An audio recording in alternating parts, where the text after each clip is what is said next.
Greetings! This is just a quick clip that I'm going to put at the beginning of the next episode, episode 5. But there's been a bit of a development, more than a few. I'll discuss most of them in the course of the episode, but I just thought I would inaugurate our Iron Golem farm because we have our first Iron Golem, freshly spawned in the Nether. He's actually been hanging around a bit because I've had to deal with a lot of things.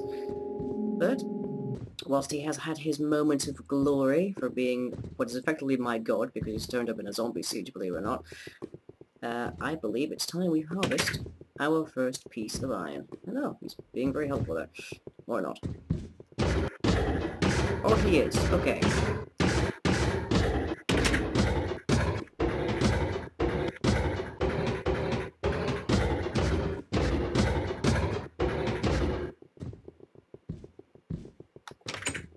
And he's left us some roses.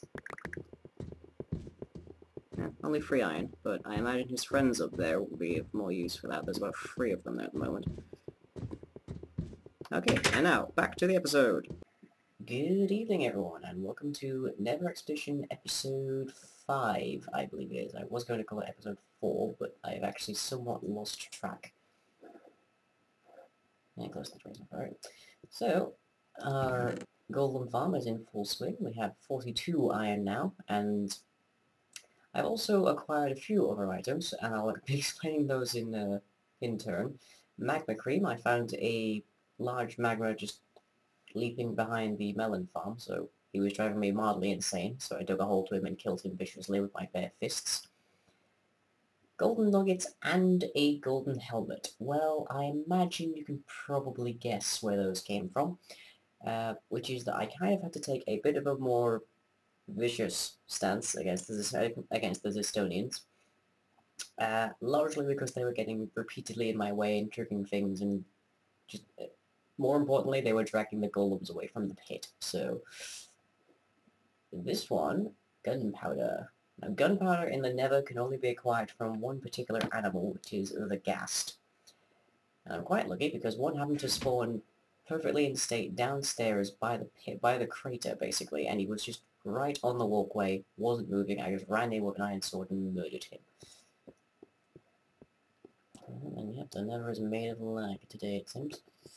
Well, this will be another little area you haven't seen, which is my little walkway to the overview. Ah, and we have someone new in there. Good to see.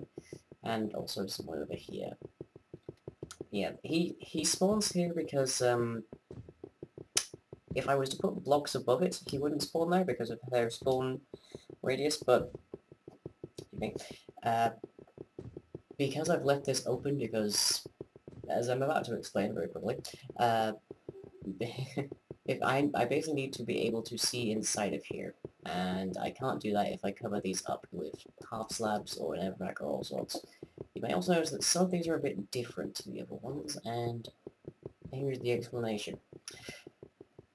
If I just quickly hop on over to the food chest, which is, by the way, we're moving. I've been moving things up there, but yeah. Here we are. Yeah. You see, what's very interesting, I found out, is that golems are spawned by the villager code. You get enough villagers in one space, get a few doors, and the villagers themselves start spawning the iron golems. What's interesting is that I've recently discovered that zombie sieges are exactly the same way. Which is, if you have enough villagers and enough doors, zombies will spawn and start attacking them.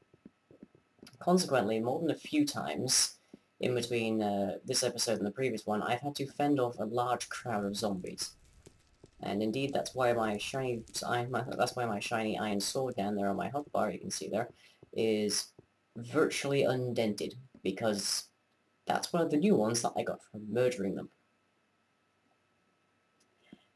So that's an interesting turn of events. Zombies were certainly not something I expected to see down here. Well, besides the Estonians at least, who thankfully don't seem to be minding that I've murdered a bunch of them already.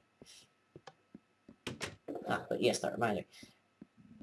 Over here in the crater, we actually have a fair bit of gold still, and whilst that's not particularly good for making tools out of, it does give me an idea. Which is, if I can make a horizontal superconductive portal, I might be able to blow a hole in the bedrock up there, and that'll let me get back to the surface. That's probably quite a bit more difficult than just lighting up one of those portals and stepping through, but that would make for an interesting show. I suppose we'll have to see how long it takes us to find the reasonable supplies.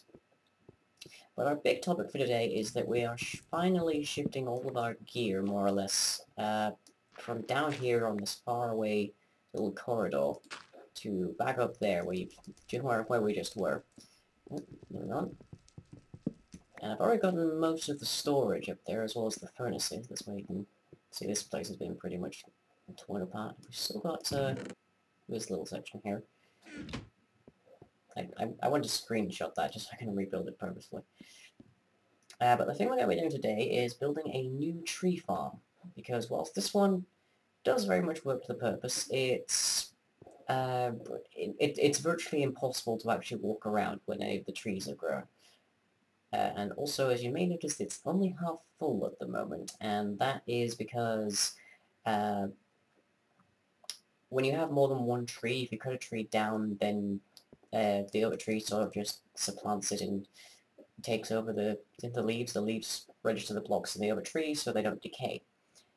That then means it takes absolutely ages for the leaves to decay, by which time I have gone off and done something else, and by the time I get back, they have mostly despawned.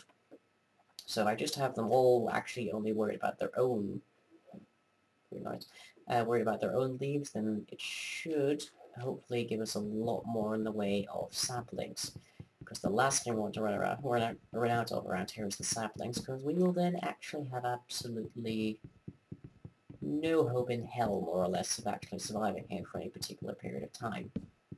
Because I will have no way of making weaponry, with the possible exception of flint and steel, but just about everything in the Nether is fireproof. And I will have no way of making tools. I will have to beat apart the netherite with my fists, which, whilst that's not a particularly difficult thing, will be utterly boring and soon for all of you to watch. So our task today is to begin building a larger, more, I suppose more scenic tree farm. And we're going to be doing that on the right-hand corridor upstairs, I think. I already have a design picked out for it. I've been working within the logistics here, which is that we started out with a stack of dirt, and we have yet to lose any of that. So there is, well, the two things that we have to waste our dirt on, I say waste, it's still vital, is the tree farm for planting saplings, and the melon farm. And the melon farm can handle itself fairly well on small number, but I'm still partial to giving the tree farm 32 and the melon farm 32. And we'll see how much we can squeeze out of the melons for that later. In another episode, but today we're working just on the tree farm. So I'm a little bit out of pocket today. In that, if you recall the previous episode with Chipmunk Velocity, I have acquired a full version of Adobe Premiere Elements 10, which has possibly the most ridiculous pricing scheme I've ever seen, but it does mean I can make some more interesting edits and spice things up. So today may end up being largely a time-lapse. There may be little snippets here and there. We shall see, but suffice to say, I'm going to go upstairs and I'm going to lay out the basics of the new tree farm, or we may just cut away to my test world, more or less about now, I imagine. Here we are in my test world, which is now suddenly very laggy. I think this might be the recording, but who knows. Yeah, if you haven't already discovered this, I'm a massive redstone nerd. And I tend to build quite a lot of things in this test world, just where there aren't any mobs and there's no grass to grow over my circuits, because I absolutely hate that. It makes them look very decrepit and dilapidated. But here is my mock-up of what is going to be our new tree farm inside of Nether Expedition. So, let's take a look, shall we? Now the tree farm is divided into these two pods, basically, and inside these is 16 individual pieces of dirt where we can plant a sapling, each of which is surrounded by glowstone to keep everything nice and bright, whilst keeping the particle count down, which will hopefully help reduce the lag, which is a big issue when you're stuck in the Nether. The benefit of having it further apart here rather than having them all just scrumped together like we have currently is... 1 second.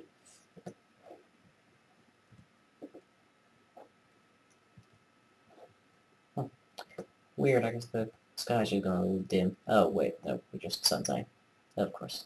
I haven't been on Earth for so long.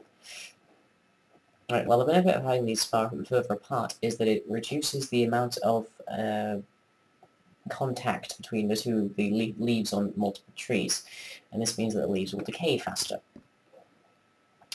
which is rather helpful because first it will it will temporarily increase lag, but then it will then be over faster, and it also means that we will get to our saplings and rather nicely our apples a lot faster as well. And of course the reason I've gone with 16 per pod, originally I tried to have a 32-sided shape, but as it turns out that's very difficult to make inside of Minecraft, even with my knowledge of rotating vectors and such. The reason we've gone with 16 in each is so we can have 32 in total, and that is so we can use half of our dirt on trees and half of it on the melon farm that we will be making later. I currently don't have a design on that, and it's going to be very interesting considering I can't actually automate any of this. But yeah, it would be very nice if I could automate all of this stuff, because I'm, as I say, a huge redstone nerd, and there's a lot of stuff around here. I mean, I've got, this is a design for a self-repairing wall, a couple of designs actually. That's a smooth stone generator. I believe over here I have a redstone lamp clock, which is probably going to take over very quickly. Oh no, looks like it's gotten stuck.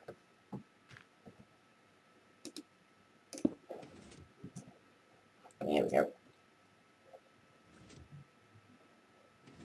Now the glory of lighting bugs. Okay, those are piston extenders. One, I think this model, maybe it's a different model, I can't remember, is in part of the systems of Stormhaven. As I recently discovered, I really need to revamp my personal naming schemes, because I really suck at that. It's just looking by sapling, which I kind of added T flip-flop to.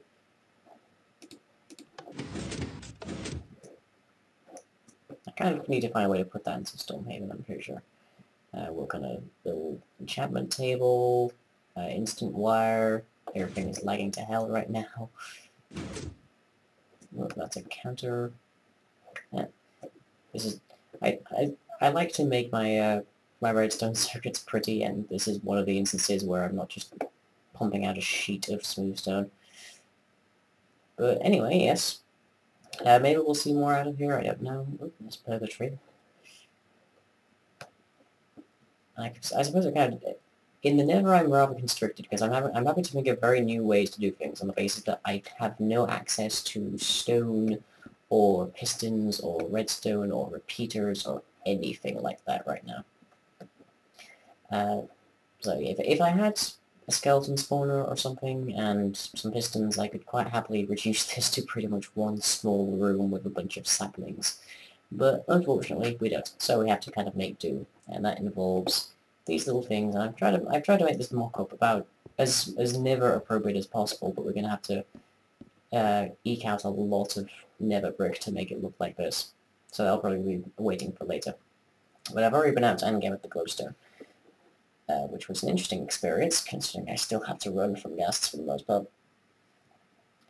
Okay, and now back to the main story. And then, of course, I'm just going to probably just launch into a nice little musical time-lapse, and you can see me running around at chipmunk speed, and probably have some nice little tunes that relate to that, because I can now do this stuff, rather than Windows Movie Maker crashing every 5 seconds. And I guess it's just sort of something you have to bite the bullet on. If you want decent quality video, you kind of need a decent quality video editor. See, I'm just waiting for all of these to decay so the saplings will drop, hopefully. I would be punching them, but as it turns out, if you punch leaves, they have a significantly reduced chance of actually dropping the saplings. Oh yes, instead of the torches in the new tree farm, we're going to be using glowstone. Because whilst it gives off the same light, it is significantly lower on particles. And particles is one of the main reasons that the Nether lags so much. It's because you've got natural fire and lava everywhere. And that naturally results in a lot of particles, which means a lot of rendering power, which means a lot of lag.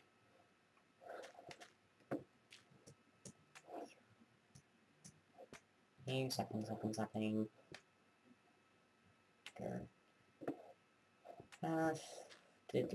Well, we still have a lot of these in stock. I think we can probably leave this for now. Okay, so I have my pickaxe, and we're just going to hop upstairs, and we're going to go off to the side from the new storage area, which has a bunch of chests, which I should really get around to labeling at some point, because I keep just perusing all of them. Oh yes, that reminds me. Ooh, new golem. One of the zombie sieges did unfortunately hit our dormitories. Yeah, almost all of the doors are off, and pretty much every single villager here did not survive. The exception, where's he gone? Being our one little guy who is running around here somewhere. He tends to roam quite a bit. There he is. And believe it or not, this is actually this guy here was actually the first librarian that we had. So yeah, he saw his entire family die. Well, they were highly incestuous anyway, so I'm not 100% on whether or not he can actually perceive depression from that, but we live in hell, we move on. Thank you. It is always nice when they march each upper into the fire.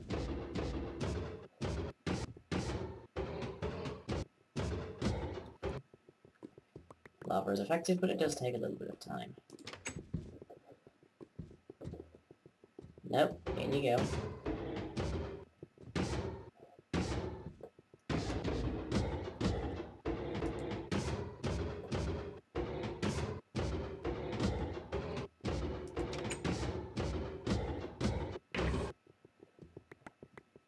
And that's some more. There is a fair bit of lag around here, just from all the villages up there. I think it's something like there's a 210, maybe 120. I honestly cannot remember. It's 15 villages per pen, so there are 8 of those. I think it's about time that we had some new iron pickaxes.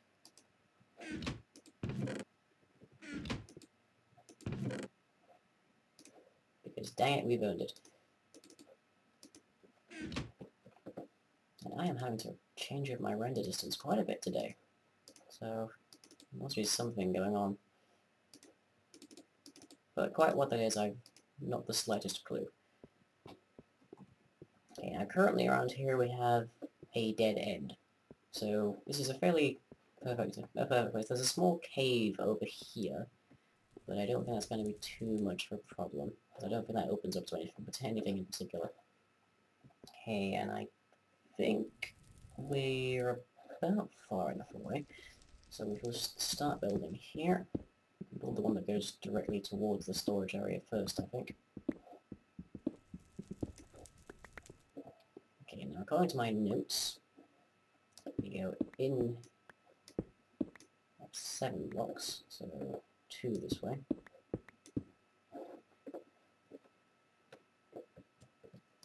I'm not running anything different, so I don't know. Whoop, that's a cave. That shouldn't be a problem, because there's nothing that goes underneath these models. Okay, now, let's see. The first piece of glowstone goes 8 blocks in from the doorway. So here we have 1, 2, 3, 4, 5, 2, 3, 4, 5, 6, 7, 8.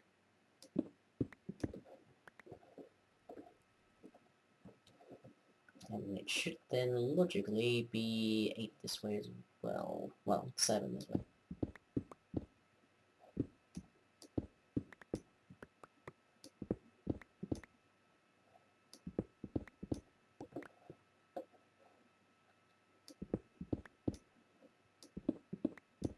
Okay, 3.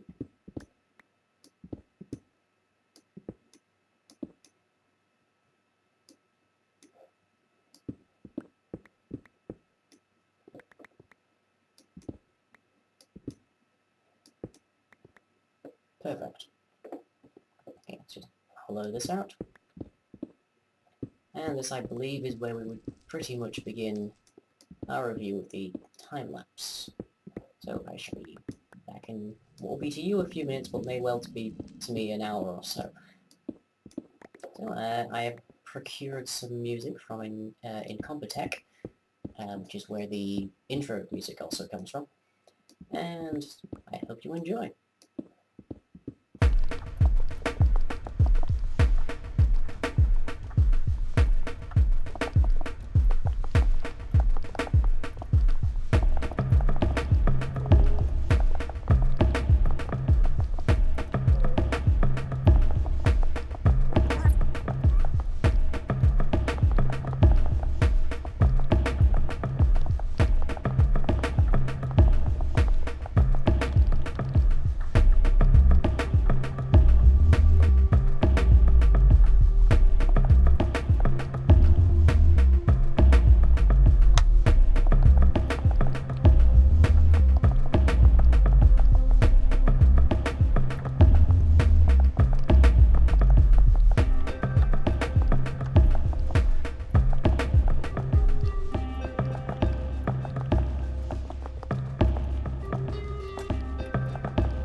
And done. And that is the spooky noise. That is the first of our new tree farm pods. The second one, of course, will be going over there with the rather ominous fire, admittedly. But this should hopefully start spewing out some trees fairly soon. And that will allow us to harvest wood a lot closer to our main sort of base of operations around here. You can see I've turned the particles down just because the lag is getting fairly intense here. Possibly because of all the torches. I suppose I'll have to find a way around that at some point. You poor scout. Another problem that causes a lot of the lag in the Nether is that the Nether is basically one gigantic cave system. And the thing about a cave system is that if there is one thing Minecraft absolutely despises rendering, it is large empty spaces.